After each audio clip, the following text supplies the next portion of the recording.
వాళ్ళు ఎవరు నాకు బ్లడ్ ఇచ్చారో కనుక్కోమని చెప్పాను కదా, ఏమైంది? కనుక్కున్నారా?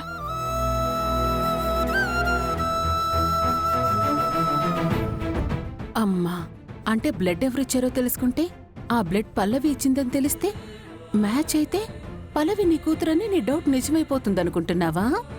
పెద్ద స్కెచ్చే. మాట్లాడవేంట్రా? అడిగావా వాళ్ళని? కనుక్కున్నావా? ఎంక్వైరీ చేశాను నాన్న, వాళ్ళని అడిగాను. ఏమన్నారండి? ఆ రోజు మీ కాలేజ్ తరఫున మీరు బ్లడ్ ఇవ్వడమే కాదు, పక్క ఊర్లో కూడా కాలేజ్ స్టూడెంట్స్ ఎవరో బ్లడ్ క్యాంప్ నిర్వహించారట. సో ఆ శాంపుల్స్ ఈ శాంపుల్స్ అన్నీ ఎక్కువగా ఉన్నాయండి, ఎవరు ఏంటి అనేది ఇప్పుడప్పుడే చెప్పలేము, కొంచెం టైం పడుతుంది అని చెప్పారు. అమ్మా కొండమ్మా, పల్లవి నీ కూతురయ్యే అవకాశం లేదని చాలాసార్లు రుజువైంది కదమ్మా.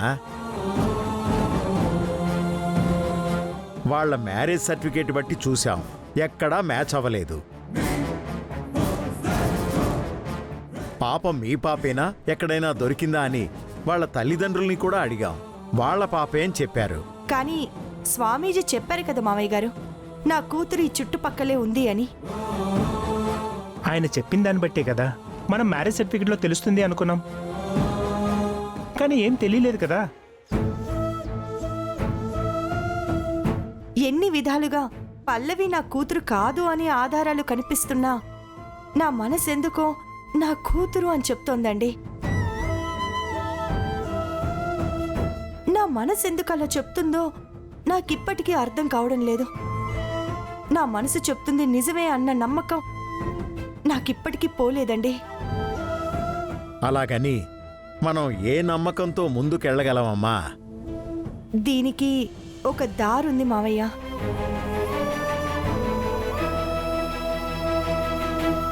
ఏంటది? పల్లవికి మనం డిఎన్ఏ టెస్ట్ చేపిస్తే.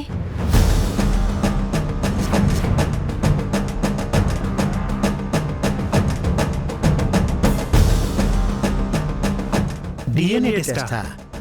అవును మావయ్య గారు, డిఎన్ఏ టెస్ట్ చేయిస్తే పల్లవి ఎవరో, నిజంగా నా కూతురు అవునా కాదా అనేది క్లియర్గా తెలిసిపోతుంది కదా. తనకి డిఎన్ఏ టెస్ట్ చేస్తామని పల్లవిని ఎలా అడుగుతాం గుండమ్మా? పల్లవి ఒప్పుకుంటుందా? అలాగని ఈ విషయం వాళ్ళ అత్తారింట్లో చెప్తే ఆ సుమలత ఒప్పుకుంటుందా?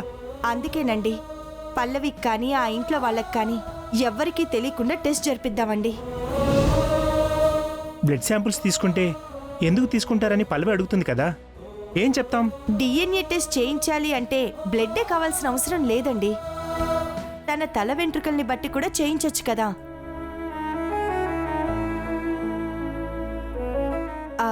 ఎప్పుడో ఒకసారి పల్లవి మన ఇంటికొచ్చినప్పుడు సరదాగా నీకు జడ వెయ్యాలనిపిస్తుందమ్మా అంటే కాదు అన్నది కదా. అప్పుడు జడ వేస్తూ చిక్కు తీస్తూ తల వెంట్రుకల్ని తీసుకుంటాను. వాటిని మనం ల్యాబ్ టెస్ట్కి పంపిస్తే నిజాలేంటో తెలిసిపోతాయి కదా.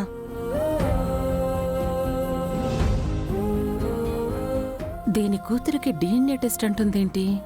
ఇప్పటి వరకు పల్లవి తన కూతురని తెలియబోయే ప్రతి చోట నేనడ్డుపడి ఏదోలాగా మేనేజ్ చేశాను.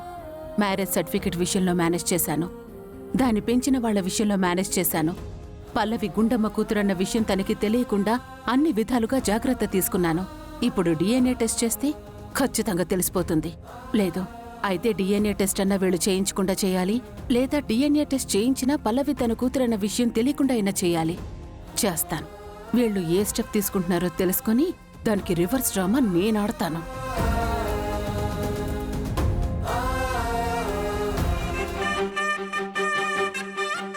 ఈ టైంకి ఎఫ్ఎంలో ప్రోగ్రాం వచ్చేస్తుంది. ఎరా మనోడా, ఏంటి తీరిగ్గా హాల్లో కూర్చున్నావు? మాట్లాడక బామ్మ, ఎఫ్ఎంలో మంచి ప్రోగ్రాం వస్తుంది, విను. ఏం ప్రోగ్రాం రా? ఇక్కడే ఉన్నావు కదా, కూర్చో విందువు గాని. Good evening Hyderabad.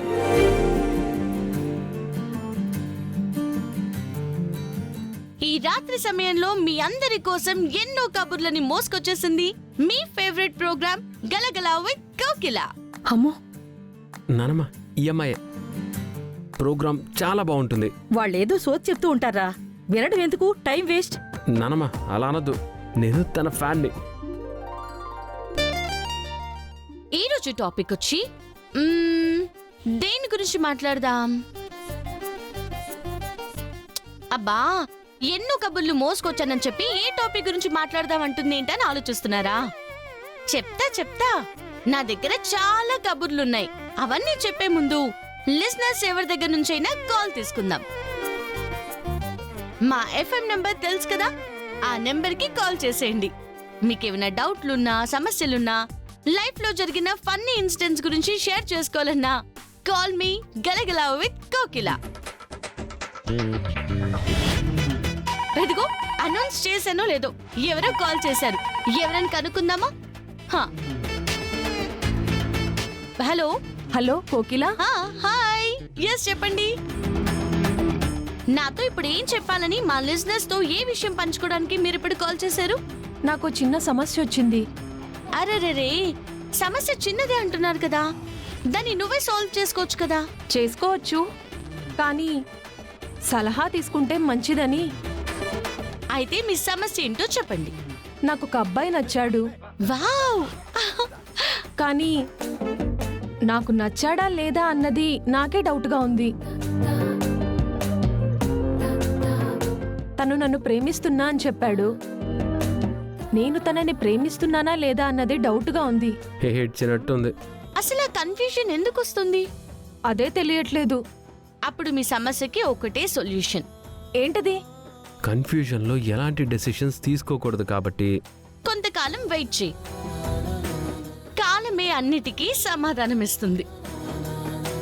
చూసావా నానమ్మా, నేనేం చెప్పానో తన యాసిటీస్ అదే చెప్పింది. చూసావా మా వేవ్ లెన్స్ ఎలా మ్యాచ్ అయిపోతున్నాయో. అది రేడియో స్టేషన్ నుంచి మాట్లాడినప్పుడు వేవ్ లెంత్లు బాగానే కలుస్తాయి. ఇంట్లో కళ్ళ ముందు కనిపిస్తే మాత్రం ఏమీ కలవదు. ఇప్పుడు మీ అందరి కోసం ఒక బ్యూటిఫుల్ సాంగ్ వినేసేయండి. ఏంటి ఇలా కూర్చొని వింటున్నాను? ప్రోగ్రామ్ ఉంటే తనని కలవచ్చు కదా. నానమ్మా, నేను అర్జెంటుగా రేడియో స్టేషన్కి వెళ్ళి తనని కలిసి వస్తాను. ఒరే ఒరే, ఆ అమ్మాయి ఎవరో నీకు తెలీదు, నువ్వెందుకురా కలవడం? లేదు నానమ్మా, వాయిస్ విన్నావు కదా ఎంత స్వీట్గా ఉందో. లాస్ట్ టైం వెళ్తే మిస్ అయిపోయింది. ఈసారి ఖచ్చితంగా ఆ అమ్మాయి ఎవరో కనుక్కోవాలి, తనతో మాట్లాడాలి. అది కాదురా, ఎంత రాత్రిపూట ఎందుకు? నానమ్మా, ప్రోగ్రాం జరిగేటప్పుడే అక్కడికి వెళ్ళాలి. ప్రోగ్రాం అయిపోయిన తర్వాత మళ్ళీ ఆవిడని పట్టుకోలేము. రే ఆగో. ఏంటి నానమ్మా, ఏంటి నీ ప్రాబ్లం? వీడక్కడికి వెళతానంటున్నాడు. పల్లవి దొరికిపోతుందేమో. ఎలా పల్లవిని? ఏమైంది నానమ్మా నీకు? మాట్లాడవేంటి? ఏంటంటావేంట్రా? ఇలాగే వెళ్ళిపోతావా? ఏమైంది? రే పిచ్చేదవా, ఒక అమ్మాయిని కలవడానికి ఇలా నైట్ డ్రెస్ లో వెళ్తావా? ఏమనుకుంటుంది తను? కరెక్టే నానమ్మా. నేనెప్పుడు కరెక్ట్ గానే చెప్తానురా. నువ్వు వెళ్ళు, రూమ్ లోకి వెళ్ళి డ్రెస్ చేంజ్ చేసుకో. మంచి ఐడియా ఇచ్చావు నానమ్మా.